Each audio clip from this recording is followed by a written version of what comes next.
अस्सलाम वालेकुम, मैं हूं सैयद मोहम्मद फ़ारूक तिरमज़ी। नहायत अहम खबर है। प्रोग्राम वार्ड के रख दिया है सुप्रीम कोर्ट ने, नून लीग का। सुप्रीम कोर्ट ने प्रोग्राम वार्ड के रख दिया है कॉन्स्टिट्यूशनल अमेंडमेंट का। सुप्रीम कोर्ट ने प्रोग्राम वार्ड के रख दिया है आइनी तरमीम का। अब ये कैसे हुआ है? जैसा आपको पता है कि मैं पिछली वीडियोज़ में भी यही बताता रहा हूँ कि किस तरीके से ख़रीदने की कोशिश कर रहे हैं MNAs को, उनको डराया धमकाया जा रहा है, मारपीट की जा रही है, औरतों को अगवा किया जा रहा है, बच्चों को अगवा करके माओं को उनकी वीडियो सेंड की जा रही हैं। क्यों सेंड की जा रही हैं? और ताकि माओं को दिखाया जाए कि हम आपके बच्चों पे तशद्दुद कर रहे हैं, और बच्चों की चीखों पुकार सुन के माएँ नरम हो जाएं और अपने शोहरों से बोलें नहीं जी तुम कॉन्स्टिट्यूशनल अमेंडमेंट के ऊपर वोट कास्ट करते हो।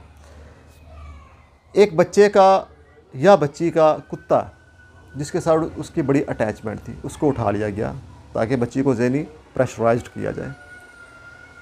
औरतों को उठा रहे हैं, धमका रहे हैं, पैसे लगाए, लेकिन इसके बावजूद भी MNAs नहीं माने, कॉन्स्टिट्यूशनल अमेंडमेंट के ऊपर, आइन के अंदर तरमीम पे रजामंद नहीं हुए, वोट कास्ट करने पे रजामंद नहीं हुए।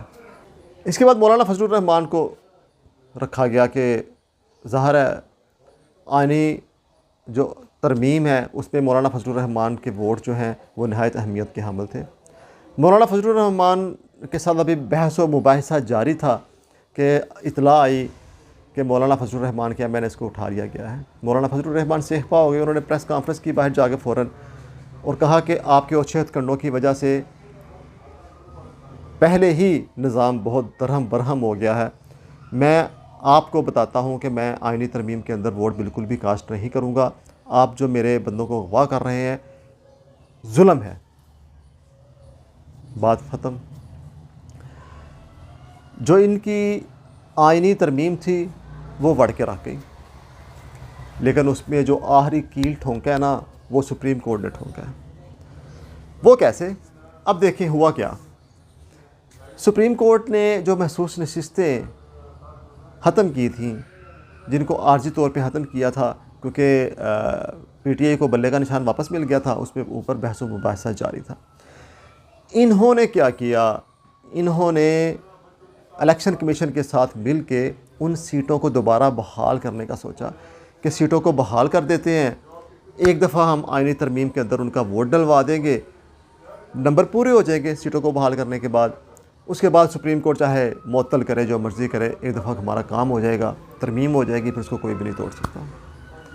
यह प्रोग्राम पक्का था उनका। आजकल में वो ये काम करने वाले थे, लेकिन सुप्रीम कोर्ट आ गई। सुप्रीम कोर्ट ने बोला कि आप ऐसा बिल्कुल भी नहीं कर सकते।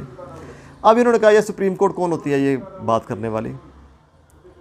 जब सुप्रीम कोर्ट ने ये फ़ैसला दिया था कि महसूस नशिस्तें ख़त्म की जाएं, तब इलेक्शन कमीशन ने एक सवालनामा अरसाल किया था सुप्रीम कोर्ट को, जिसका जवाब सुप्रीम कोर्ट ने अभी तक नहीं दिया था।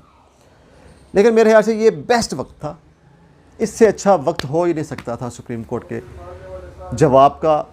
जो सवाल पेश किए थे इलेक्शन कमीशन ने, सुप्रीम कोर्ट ने बोला जी मैंने तो अपना काम किया है, जो आपने सवाल भेजे हैं मैंने उसका जवाब भेजा है कि आप ऐसा बिल्कुल भी नहीं कर सकते।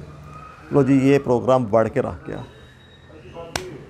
अब ऐसा लगता है कि आइनी तरमीम बिल्कुल भी नहीं हो सकती, आइनी तरमीम का काम ख़त्म हो गया है। लेकिन अगर आइनी तरमीम हो जाती तो आपको पता है कि ये इमरान खान के मुस्तकबिल का सवाल था। इमरान खान को या तो ये पूरी उम्र जेल में रखते या उसे फांसी लगा देते। ये तो मैं एक शक बता रहा हूँ ना, लेकिन इसके अलावा जजों की उम्र को बढ़ाना ताकि वो रिटायरमेंट की उम्र बढ़ जाए, इसके अलावा फ़ौजी अदालतों का क़याम, इसके अलावा जो हमारा चीफ़ ऑफ आर्मी स्टाफ है उसकी मुद्दत में तोसी करना, मतलब किस तरह के बहुत सारे मामला जो आइनी तरमीम में होने थे वो सारे के सारे इसके अंदर मौजूद थे। अच्छा, तो अब बात करते हैं बच्चों की। पंजाब कॉलेज में जो वाक़या रूनमा हुआ, देखें ये वाक़या जब रूनमा हुआ तो बच्चों ने अपने कैंपस की हद तक एहतजाज किया। वहीं पे बच्चों को कहा जाता कि भाई हम इन्वेस्टिगेशन करते हैं, आप हमारा साथ दें।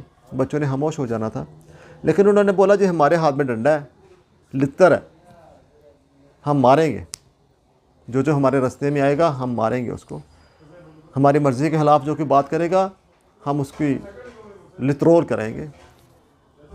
ये मामला कैंपस से निकल के पूरे मुल्क में फैल गया। छोटे छोटे शहरों में, कामों की, मुरीद के, शेखुपुरा, ये सारे के सारे शहर इसमें इन्वॉल्व हो गए। बच्चे बाहर आ गए, मामला बहुत बढ़ गया। अब ये कह रहे हैं जी इसमें सियासी मुदाखलत है। हमें पता है कि कौन कौन है। मतलब है कि एक बच्चों के एहतजाज को ले गए सियासी मुदाखलत तक। मुझे याद आ गया, हसीना वाजिद अपने इक़्तिदार ख़त्म होने से चंद घंटे पहले उसने एक ट्वीट किया था कि ये जो दहशतगर्दी फैला रहे हैं ना तलबा, ये तालिब इल्म नहीं है, ये असल में दहशतगर्द हैं। अवाम इनसे बाज रहे और इन काली बेड़ों से बच के रहे। मतलब कि इस तरह का ट्वीट किया था। सेम टू सेम अल्फाज मुझे याद नहीं है।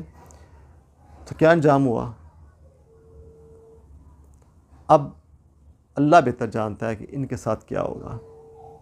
लेकिन मुझे जो नज़र आ रहा है वो मैं अभी बताऊंगा नहीं, वक्त के साथ साथ आपसे ज़रूर शेयर करूंगा। इजाज़त दीजिए। अस्सलाम वालेकुम।